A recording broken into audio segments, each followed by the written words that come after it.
Okay, so we're back. All right. We'll just go for about 30 minutes, and then we'll cover lunch. Okay, so let's go back to this. We were talking about we have notepad up here.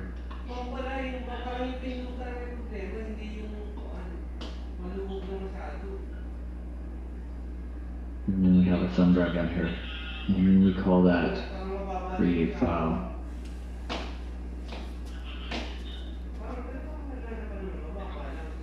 Okay, so we know we just need to pass certain information. Now from there, it looks like the arrows kind of point to this ntdll.dll. So it looks like create file is more than likely going to call into ntdll.dll. So what is ntdll.dll? That is like a gatekeeper between user mode and kernel mode. So remember, we don't want to allow user mode access in the kernel because kernel is the heart, the core of the system. So they have to pass through this DLL here called ntdll.dll. And so it validates, it exposes only a certain things about kernel mode, so it kind of protects. It's like the front gate to kernel. It only exposes certain things that user mode can do. And it validates and ensures that user mode is sending the proper formatting and the information. So it looks like create file. So we're down here, t:\john.text. So it looks like there's some arrows here that point to system service dispatch. And then from there, it looks like it's kernel mode callable interfaces. Okay, from here, if I want to get to the thumb drive, specifically t:\john.text, where do you think I would have to go? What path do you think it would take from here? USB.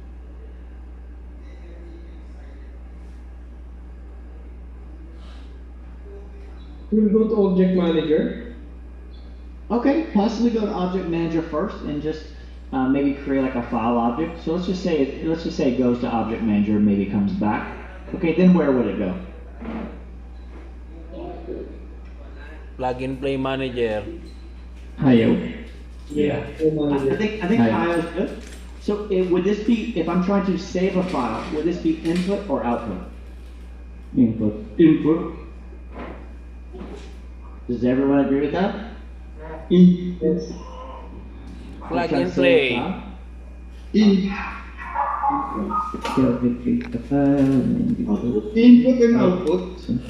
All right, so technically, yes, it would be both, but the majority of it, the easiest way to remember is if data is leaving the system and going to hardware, it's output. If it's coming from hardware into the system, it's input. So in this case, if we're saving a file, we are leaving the system and we're going to the drive. So the majority of it would be output because we're leaving we're going into the hardware. We're exiting, we're going out of the thing. So the majority of it would be output.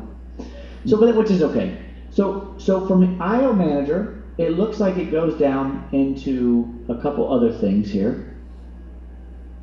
And it says, this area says device and file system drivers. So let's talk about that for a little bit. When we plugged in this thumb drive, Plug and Play Manager had to kick in, and it had to find the device type and load the drivers and get it prepared to access. So that would be the device driver is here. But Plug and Play Manager is responsible for figuring that out. But now we have a thumb drive device driver. So now we're able to talk to the device. So we talk to the device, and then we read the device and we say, hey, what type of file system is on this thumb drive? Is it FAT16? Is it FAT32? Is it NTFS? Is it exFAT? Is it some other file system? So a file system driver kicks in and says, hey, I see that you're NTFS. So that kicks in. And then the device driver kicks back in. Now that we know how to talk to the device, we know the file system, and now so we're talking to the device. Now, if there's any type of drive encryption, that would also be here as well. So we go through all these layers to be able to talk to the device. Now, does Notepad know anything about any of this? No. No. That is correct. It has no clue. All Notepad knows is it called create file, and it's waiting for create file to return. All of this happens automatically. And the developer has no clue. When the developer wrote Notepad, he doesn't care, he has no clue. So as all these steps are happening, this is all being handled under the hood or behind the scenes. Okay. So we finally go from here, and then we probably make a call into the kernel, down to the how, and then we finally make it to the device. This whole time, Notepad is waiting. Now, if this process takes a long time, guess what? Your response time to Notepad will be slow, and maybe the UI will become unresponsive. If this process is very fast, then Notepad's going to get the answer back right away.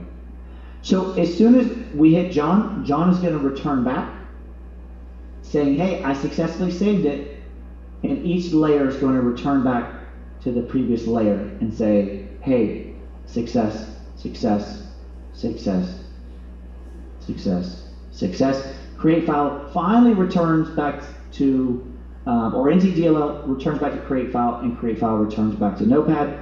It says success, and that save dialog box goes away. So that is the basic principle or steps that are associated with saving a file to the thumb drive or anything. Could be the hard drive, could be a network share. Those are the basic steps. Does everyone understand the basic steps and the transition from user mode into kernel mode, how we get there and how we get back? Does everyone get that? Because we're going to add a little bit of a twist to it in just a few seconds. Does this make sense to everybody so far? Yeah. Yes. Okay, perfect. Let's add a little twist to this. So we're going to do the same thing. We've got Notepad. We've got a thumb drive.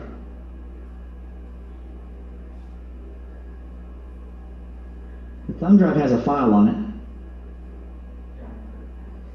but the file has a virus in it.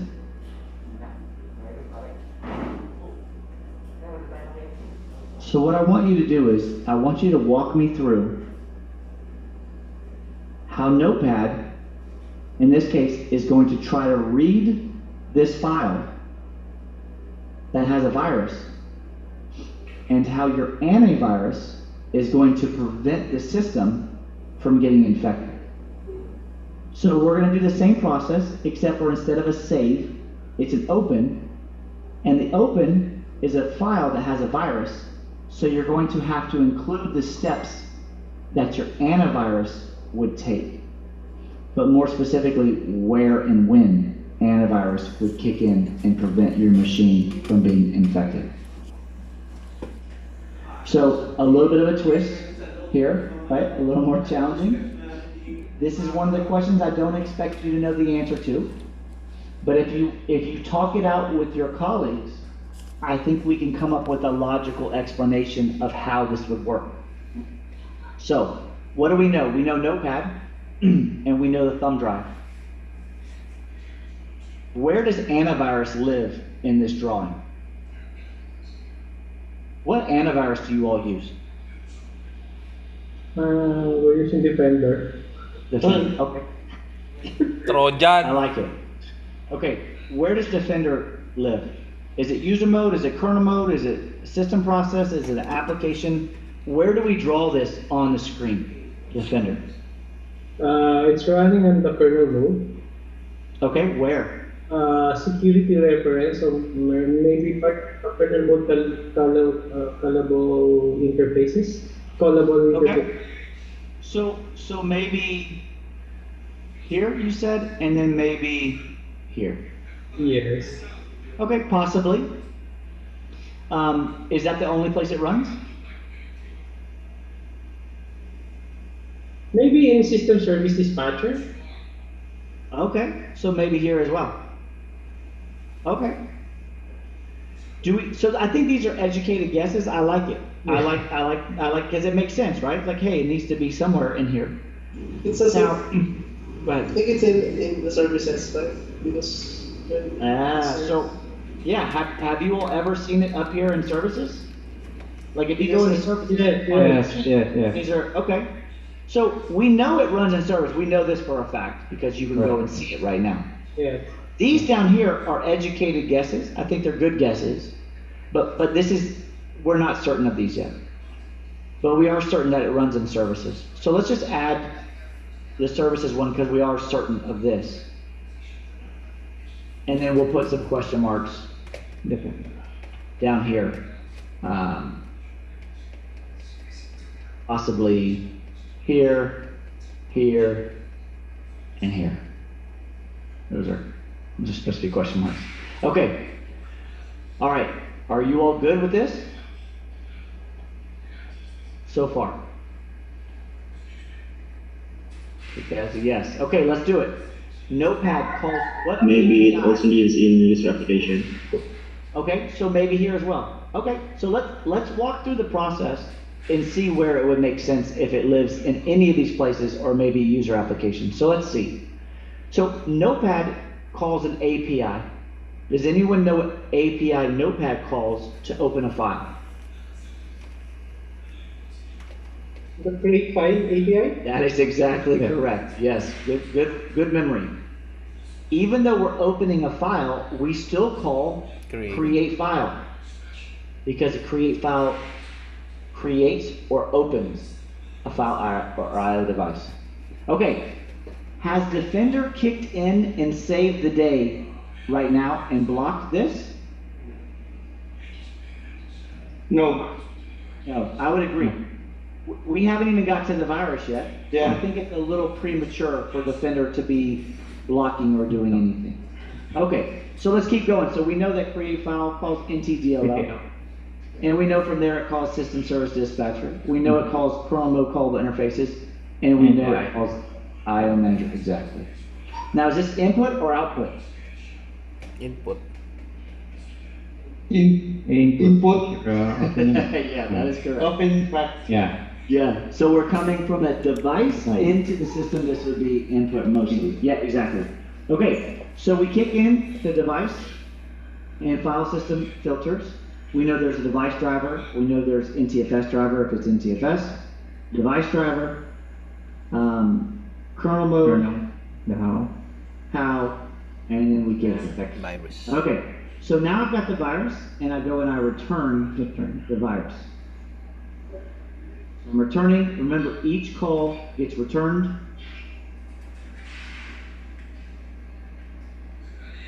All right. So how do you think this is going to work? So did security reference monitor, did it go and do anything? Or was it involved in the IO calls?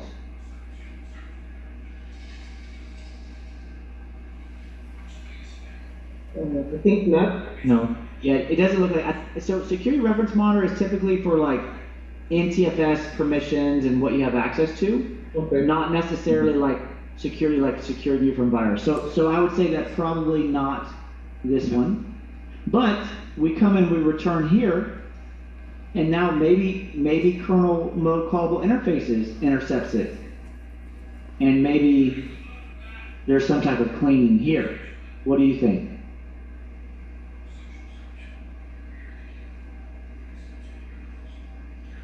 So this just looks like an interface. It's possible, but it looks like it's just an interface, and the interface itself may not do much. So I'm going to say probably not here either. In system service dispatcher, I think these were 3 really good guesses, but the system service dispatcher looks like it just dispatches basically where the IO needs to go, but probably doesn't do much actual work. So I think these 3 are probably not the best place for us to hook for Defender. Now, let's assume that we don't hook here and we continue going up. And we get to here. Now, do you think Defender hooks in and stops it here? Maybe. Or do you all still think it hooks it somewhere down here in kernel? Maybe. I think on the application, So you think it hooks in an application? Here. Okay, I'm okay with that. Does anyone see a problem, though, with it hooking up here? Or, better yet, a risk? Is there a risk of hooking it up here and intercepting it up here? If in terms from the application level, it may affect the other services running. Yeah, and you just let a live virus go through the heart, the core, the critical part of your system. Yeah. So if there's some type of vulnerability or something down here in the kernel, you just let this virus exploit it. So I would argue that maybe it's a little too late because I don't want to allow this virus to pass through the most important part of my system. So in the hardware interface, So once you insert the external drive, right? So that would be ideal, except for a multi-terabyte drive. You're not going to scan the whole drive when you plug it in. That would take too long. Yeah. So the when you plug in the drive, it doesn't scan the whole drive. It waits till you access it, unless you specifically go in and say scan this. But that used to be fine when drives were very small, but now you could have terabytes worth of data, and as soon as you plug it in, you're going to be busy trying to scan the whole device. So I would agree that doing it down here when you plugged it in would make sense. As far as, hey, let's get as close as we can to the drive because we don't want to let this virus get through. But that may not be practical. Okay, so we need to hook it in kernel somewhere. But we don't think that it hooks here, here, or here. So where else could a antivirus, not just Defender, but Symantec or McAfee or Kaspersky or whoever, CrowdStrike, whoever, where else could a security product intercept this request and make sure that it didn't have a virus on it? In the kernel, Okay, so possibly here. Now, I think that's a good guess because I want to get it as close as I can to the thumb drive to prevent it from going through the system. The only issue with kernel is this is one file called ntosskernel.exe. And Microsoft wrote this file, and we don't allow anybody to inject into this file. I think Kasi pag may thumb drive ka, i-scan mo muna, di ba? Yun naman ang first ano nun, di ba? Which one? Which manager? plug and play. Oh, plug and play. Yeah, possibly, but remember, plug and play is just responsible for loading the device drivers, but not necessarily responsible for the I/O. And remember, viruses are only going to come in through I/O. So where do we allow third party to load in kernel that we know, that we've already talked about? Well, so gate. up here, yeah, so this is a little bit late though, because we're back in kernel, Yeah. or I'm sorry, we're back in user. So where in kernel mode do we allow third party stuff to load? Third party being like security products. Direct. Kasi in device and file system drivers. That is exactly correct. We know that we can load third-party device drivers because you have NVIDIA cards, and you have ATI cards, and you have all this third-party drivers that can load. So we know that you can load, and Microsoft allows third-party stuff to load in this section right here. We also know that the I/O goes through this section right here. We also know I can't get any closer. I can't get in here because that's Microsoft. So the closest I can get to the hardware that we allow third-party drivers, that we can intercept I/O, is in this section right here. So that's exactly what happens. Defender loads a driver right here, and it is a .sys file. and it communicates with the service that's running up here. So what happens? As the I/O comes back up, it gets intercepted by this driver. Exactly. And the driver says, hey, what am I supposed to do with this file from this location? Now, remember, it's possible you could set an exclusion up to say, hey, don't scan the T drive at all. Or don't scan these file types at all. So the driver needs to go and all that is configured in the service. So the driver needs to go talk to Defender and say, hey, am I supposed to be scanning the thumb drive, or is there an exclusion? Am I supposed to be scanning text files, or is there an exclusion? Oh, there's no exclusion? Okay, you want me to scan it? Okay, I'll scan it. So Defender goes and scans the I/O request and says, hey, does this I/O match a pattern or a signature of a known virus? Now, while all this is happening, what is Notepad doing?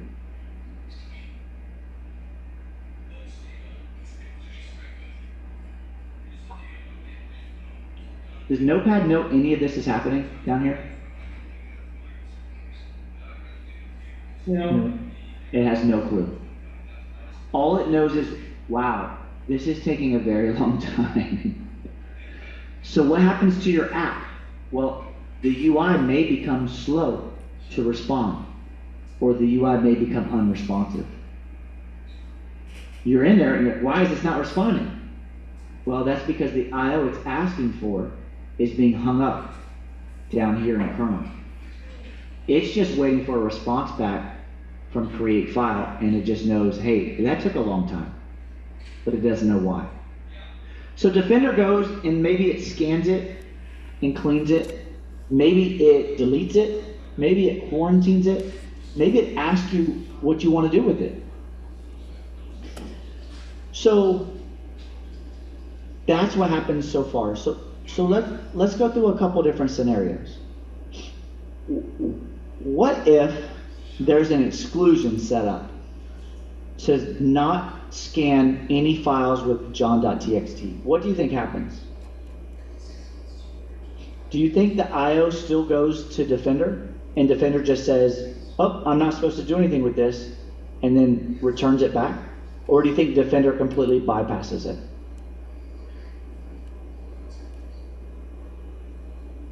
If there's an exclusion, do you think it still gets hooked and just passes it? Or do you think it doesn't even get hooked by Defender? I think it does because there's an exclusion. That's a good suggestion. But what happens is this. There is a component here called filter manager. This component says, hey, what security software wants to filter this I/O request? Oh, Defender's loaded and running? Okay, I'm going to give it to Defender. So Defender gets it, but then it sees, oh, I'm excluding it, and then gives it right back. And says, oh, I don't need this one, next. But Defender does get the file because it's running. Okay, what if you disabled your service? Or you disabled on-access scanning? Filter Manager still sees, hey, your Defender driver is still loaded. Let me give him the I/O request. Defender goes and says, oh, my service isn't running. Okay, let me give it right back. And then it is allowed to pass through. We cannot avoid this driver. It doesn't matter how you have it configured up here. It can be excluded, it can be stopped, it can be disabled. We cannot avoid this driver because it's loaded. Disabling this up here has nothing to do with unloading or loading the driver in kernel mode. They're two separate parts. This driver gets loaded and it stays loaded. Think about it. If I was a malicious piece of software, I could simply just come up here and stop your service, and now all viruses could just come in. So this is going to get the IO request. Now, if the service isn't running, maybe it blocks all IO. That's a lot of the time how firewalls work. If your firewall service is not running, guess what? It blocks all network traffic. How is it doing that? It's doing that with a driver, but the service is stopped. How is it doing that? It's doing it with the driver down in kernel mode. And that driver says, hey, if my service is not running, I can't enforce the firewall rules, so block all traffic. And that's why you can't just go in and typically stop firewall services and expect the traffic to work. Okay, so I know we're getting a little bit complicated, but we're gonna do a couple things. So if you all have ever called Microsoft to troubleshoot a problem, and Microsoft says, hey, can you please uninstall your antivirus and see if the problem still happens, and you all say it's not antivirus, I've excluded it, I've disabled on-access scanning, I've even disabled antivirus. It can't be antivirus causing my problem. And Microsoft says, can you please uninstall antivirus? Why are we asking you to uninstall it and not simply disable it? Because you're just disabling this part up here. You're not disabling this part down here when you stop the service. And uninstalling it will unload this driver and completely remove it. So that's why if you've ever called Microsoft support or in your own troubleshooting, you're trying to eliminate some third-party software. If it has a driver loaded with it, and not all software does, but security products typically do, you would need to uninstall it. Now, Microsoft does not let you uninstall Defender. It's built into the OS, so if you don't have an antivirus company or software loaded, it automatically lives there. But if you had like a Symantec or a Norton or a McAfee or whatever, then you would want to uninstall it to rule it out as a problem. Okay, there's a couple other things we're going to address and then we're going to break for lunch. Any questions on this so far though, as far as the process and why simply just disabling a service, especially around security, does not necessarily eliminate that from being involved? So if you're trying to rule out your security product, just disabling it may not be ruling it out. Any questions on this so far? I'm gonna show you how to figure out what security products you have loaded on your machine. So any questions on this? Okay. The next question is, all right, well, what security products do I have that are potentially hooking my IO requests? I'm gonna show you how to see that. There's two ways to do it. The first way is if you do a search on CMD, and with Windows 10, if you're running Windows 10, you can right-click the Start button, and a lot of your administrative tasks are right here when you right-click the Start button.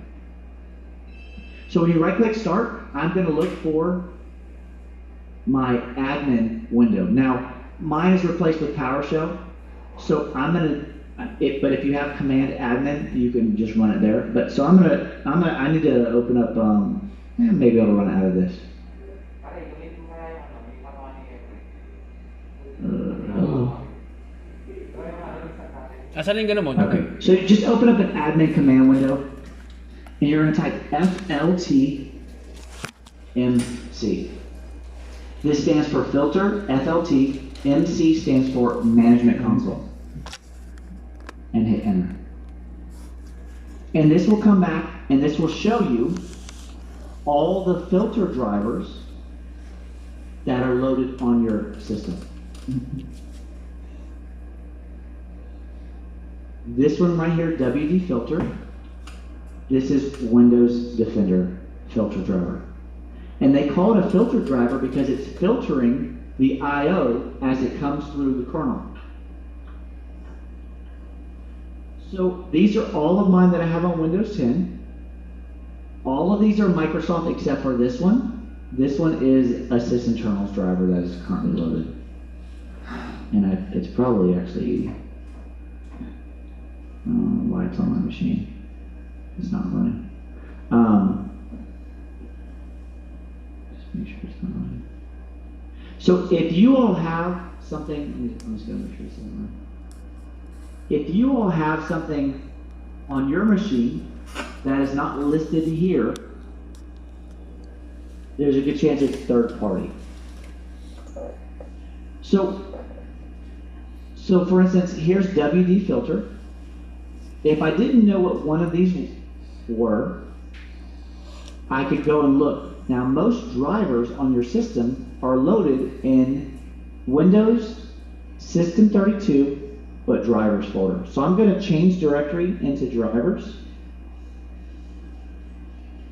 So this is where most of my drivers are loaded. So I'm looking, these are all drivers. So .sys files. So I'm looking for WD filter. So I'm going to do, I can either go into Explorer and navigate to this path, or I can do start space dot. And what that does is when I'm in a command window or PowerShell, it opens up an Explorer window in the location that I'm currently at. So I'm currently in drivers. And I said, hey, open up Explorer in my current location, which is why it gave me this. So I'm going to look for WD filter, and I can see it right here. And I can right click properties. I can click on the details, and you can see this is the Microsoft anti-malware file system filter driver. So this is the filter that runs on my machine. Now, there's actually two locations for that driver. And this is where it's tricky. I'll show you how to do this. So there's a WD folder. And what you're going to find here is there's actually another version. Let me show you an easier way to find out if you have a third-party driver. So FLTMC is a good way to tell, is your driver still loaded or not? If you run if you stop the service, you're trying to rule out a driver, and you stop the service, and you're just like, hey, I wonder if the driver's still loaded. You can simply just type FLTMC, and it will pull it up. Now, this is just for file system filter drivers. If you have a network filter driver or something like that, it will not show up here. So this is one way, and there's slides for this, by the way. The other way is if I hit Windows key and start typing MSINFO32. MSINFO 32 returns back system information. Just do a search on system information if you'd like.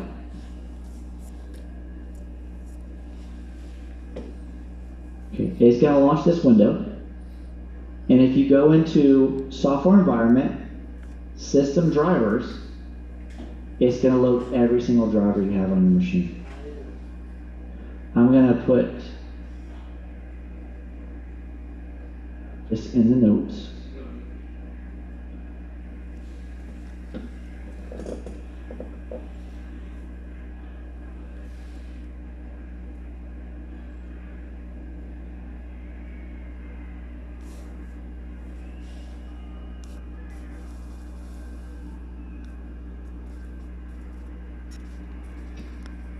Okay. So what I like to do with this is you can sort by started to yes, and then this will show you the name, the description, and then the location. So if I scroll down to WD filter,